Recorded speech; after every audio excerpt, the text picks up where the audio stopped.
কেমন আছো বন্ধুরা? আজ ঠিক সময় হাজির হয়ে গেছি তুমি আসবে বলেই গল্পের পরের পর্ব নিয়ে।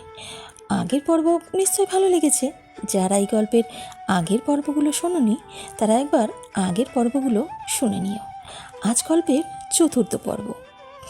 অভি আর তপস্যার বিবাহিত জীবন ভালোই কাটছে। দুজনের সম্পর্ক একদম বন্ধুর মতো। তপস্যা অভির ডায়েরি পড়ে জানতে পারে অভি ওকে খুব ভালোবাসে, যা তপস্যার অজানা ছিল। এরপর কি হতে চলেছে আসুন শুনে নেওয়া যাক।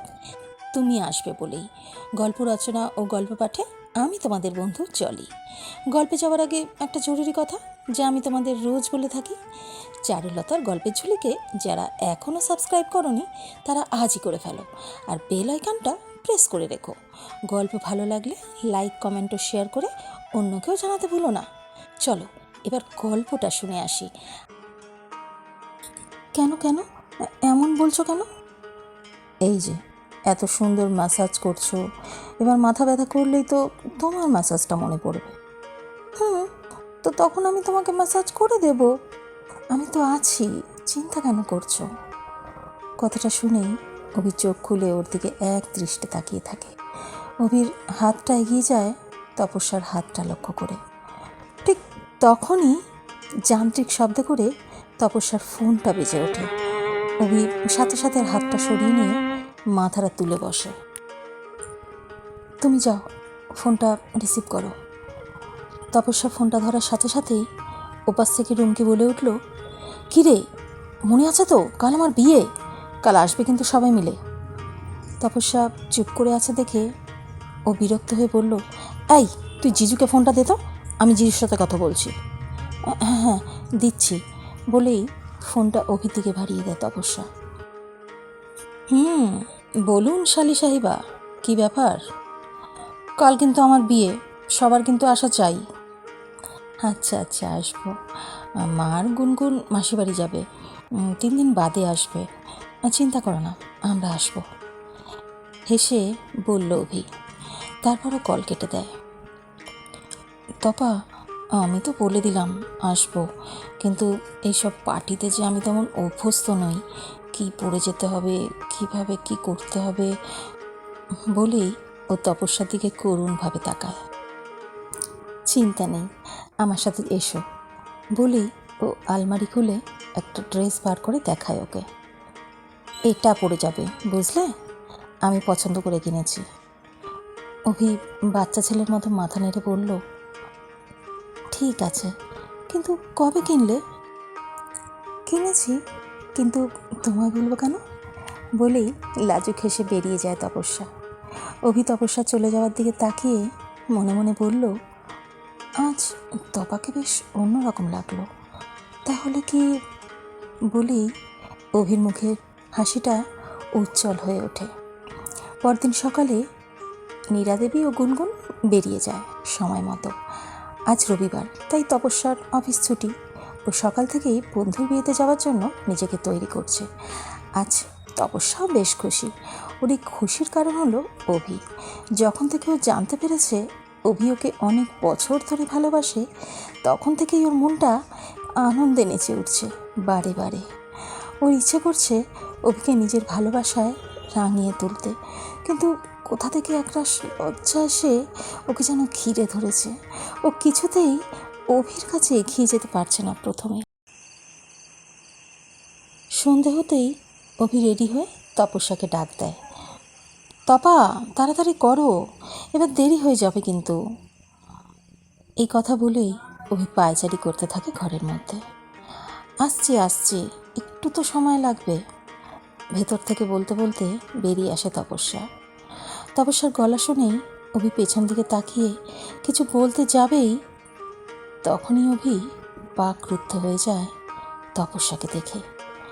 আজ তপস্যা একটা হলুদ শাড়ি পরেছে, ম্যাচিং কানের দুল, টিপ, চুড়ি আর ঠোঁটে হালকা লিপস্টিক, আর চোখে বেশ গাঢ় করে কাজল দিয়েছে। স্মৃতিভর্তি সিঁদুর, হাতে শাখা পলার সাথে সোনার চুড়ি। আজ তপস্যাকে কোনো রূপকথার রানী লাগছে অভির চোখে, তাই ও নিষ্পলক তাকিয়ে থাকে ওর দিকে। তপস্যা অভির চোখের দৃষ্টি দেখে মাথা নিচু করে নেয়, তারপর ধীর পায়ে অভির দিকে এগিয়ে আসতে থাকে। অভির ওকে দেখে মনটা যেন একটু দোলা দিয়ে ওঠে। তপস্যা সামনে এসে অভির দিকে তাকিয়ে বলল, চলো, এবার তো তুমি দেরি করছো।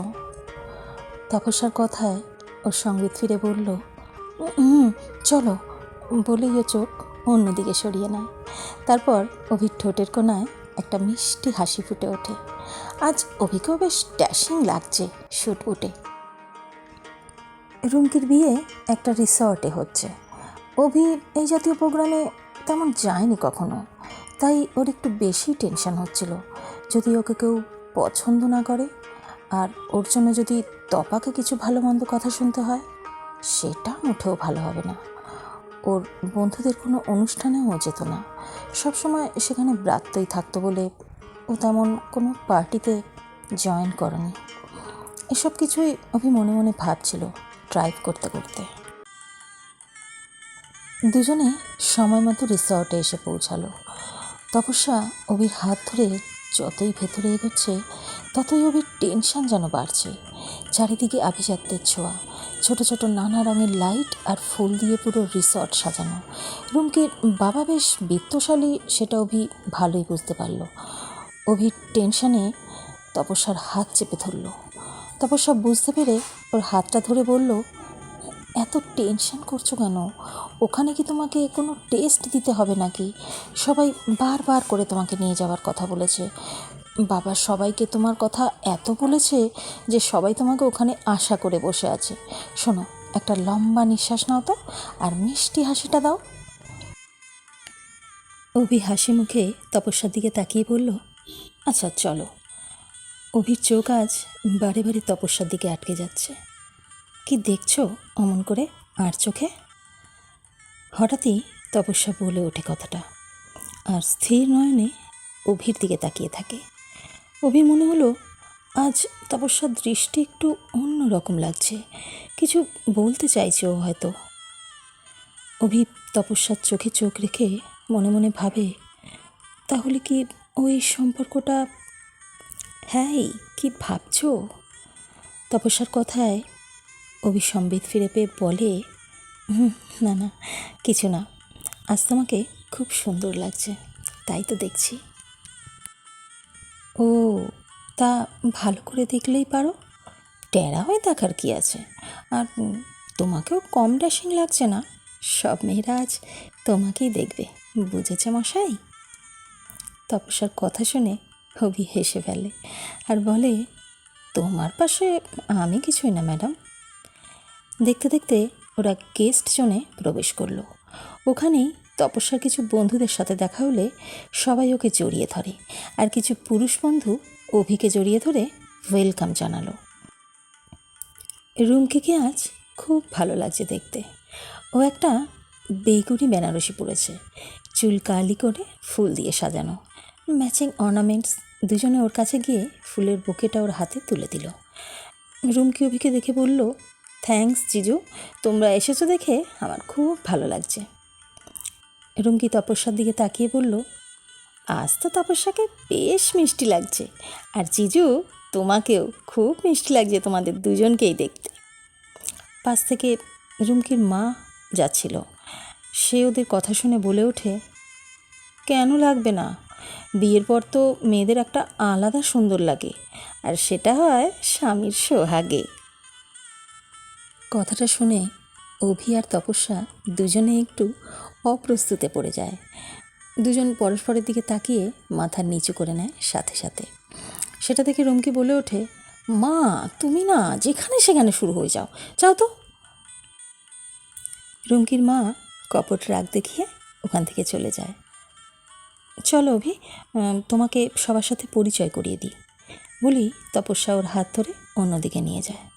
তপস্যার বন্ধুবান্ধবদের সবার সাথে অভির পরিচয় করিয়ে দেয়। সবাই ওর সাথে খুব ভালো করেই কথা বলে, সেই দেখে অভির টেনশনটা একটু দূর হয়, আরও অনেকটাই আশ্বস্ত হয়। মনে মনে তপস্যাকে ধন্যবাদ দেয় যে এত সুন্দর একটা সন্ধে আর এত ভালো মানুষদের সান্নিধ্যে আনার জন্য। অভি সবার সাথে কথা বলছে ঠিকই, কিন্তু ওর চোখ বারে বারে খুঁজে নিচ্ছে ওর পরিণীতাকে। এদিকে তপস্যার চোখও সেটা এড়ালো না। দুজনের চোখে চোখে হতেই ওরা কোনো এক অজানা লজ্জায় চোখ সরিয়ে নেয়।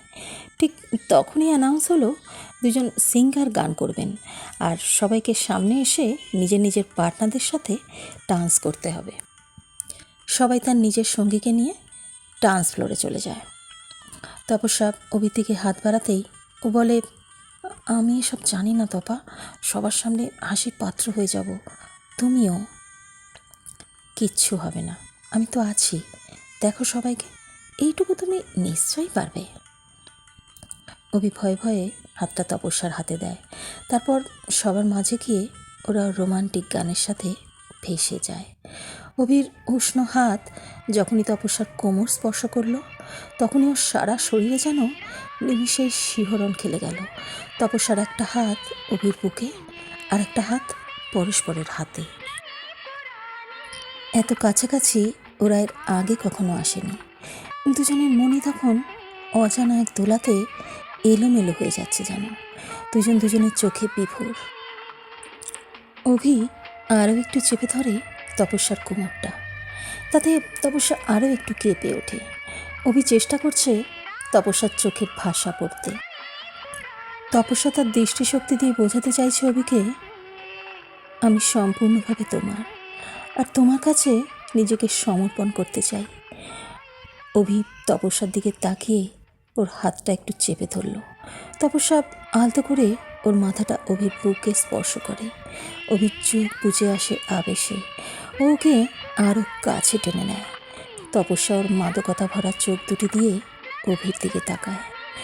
অভি সে দৃষ্টি বুঝতে পারে, এ দৃষ্টি এক পরিণীতার। সে চাইছে তার প্রিয় মানুষটির সাথে সোহাগে ভেসে যেতে। ঠিক এই সময় গানটি শেষ হলো, আর সমস্ত আলো জ্বলে উঠল। অভি আর তপস্যা একে অপরকে ছেড়ে পাশাপাশি এসে দাঁড়ালো। দুজনে আর দুজনের দিকে তাকাতে পারছে না লজ্জায়। তারপর রাতের ডিনার সেরে রুমকির কাছ থেকে বিদায় নিয়ে ওরা বেরিয়ে যায়। বাইরে এসে দেখে বেশ ঠান্ডা হাওয়া দিচ্ছে, আর বিদ্যুৎ ঝলকানিও দিচ্ছে। তপা, তাড়াতাড়ি চলো, বৃষ্টি আসবে মনে হচ্ছে, এদিক ওদিক দেখতে দেখতে বলল অভি। অভি আর তপস্যা তাড়াতাড়ি গাড়িতে উঠে বসে। তারপর অভি গাড়ি স্টার্ট দিল। কিছুটা রাস্তা এসেই গাড়ি একটা বিকট শব্দ করে থেমে গেল। ততক্ষণে বাইরে বেশ জোরে বৃষ্টি শুরু হয়ে গেছে। রাস্তা এখনও অনেকটা বাকি, রাতও প্রায় অনেক। উফ, ড্যামিট, আজই এরকম হতে হলো। এখন কি হবে অভি, বাড়ি যাবো কী করে? কোনো গাড়ি তো দেখতে পাচ্ছি না, ভয়ার্ত গলায় বলল তপস্যা। সেটাই তো দেখছি, একটু অপেক্ষা করে দেখা যাক, বলে দুজনে গাড়িতেই বসে থাকে। প্রায় 30 মিনিট ধরে একরকমভাবে বৃষ্টি পড়েই চলেছে। অভি দূরে দেখতে পেল একটা হোটেল জাতীয় কিছু দেখা যাচ্ছে। তখনই তপস্যার দিকে তাকিয়ে বলল, চলো, মনে হচ্ছে আজ রাতটা কোনো হোটেলেই কাটাতে হবে। এই বৃষ্টিতে গাড়িও ঠিক হবে না, আর রাতও অনেক হয়ে গেছে, গাড়ি পাবও না। তপস্যা অভির কথা ঠিক মনে করে গাড়ি থেকে নেমে ওরা প্রায় কাক ভেজা হয়ে হোটেলে ঢুকলো। রিসেপশনে গিয়ে একটা রুমের কথা বলতে ওরা জানতে পারল এখানে কোনো রুম খালি নেই। চাপ বাবা, এত বড় হোটেল, একটা রুম নেই? বিরক্তির সুরে অভি বলে ওঠে, আজ এখানে একটা কনফারেন্স ছিল স্যার, তাই সব রুম আগে থেকেই বুক ছিল, বলে উঠল রিসেপশনে থাকা মেয়েটি। অভি মাথায় হাত দিয়ে বসে পড়ে কথাটা শুনে। তখনই মেয়েটি বলে ওঠে, স্যার একটা রুম হবে, কিন্তু। আবার কিন্তু কিসের? বেশ বিরক্তির সুরে বলল অভি। ওটা একটা হানিমুন সুইট, আপনারা তো স্বামী স্ত্রী, তাহলে নিতেই পারেন। এখন তো বিয়ের সিজনও নয়, তাই ফাঁকাই আছে, আর 20% ডিসকাউন্টও পাবেন। কথাটা শুনে অভি একবার তপুর দিকে তাকায়, দেখে ও পুরো ভিজে কাঁপছে। অভি আর দেরি করে না, তাড়াতাড়ি রুমটা নিয়ে নেয়। একটু অপেক্ষা করুন স্যার, আমরা রুমটা রেডি করে দিচ্ছি। কিছুক্ষণ পর একজন এসে চাবি নিয়ে ওদের সাথে আসতে বলল। দুজনে রুমে ঢুকে তো অবাক। বিশাল বড় একটা রুম, ঘরটির মাঝখানে একটা বড় সুসজ্জিত বেড, তাতে সাদা চাদর পাতা, জানলায় সুদৃশ্য পর্দা ঝুলছে, রুমটিতে নিয়ন আলো জ্বলছে, কিছু সুগন্ধি মোমবাতিও জ্বলছে চারপাশে, আর বাইরে বৃষ্টির হাওয়ায় পর্দাগুলো এলোমেলোভাবে উঠছে। পুরো একটা রোমান্টিক পরিবেশ চারপাশে। কেমন লাগলো বন্ধুরা এই পর্বটি শুনতে? সকলে কমেন্ট করে জানাবে কিন্তু। পরের পর্ব নিয়ে পরশুদিনই হাজির হচ্ছি। ভালো থেকো, টাটা।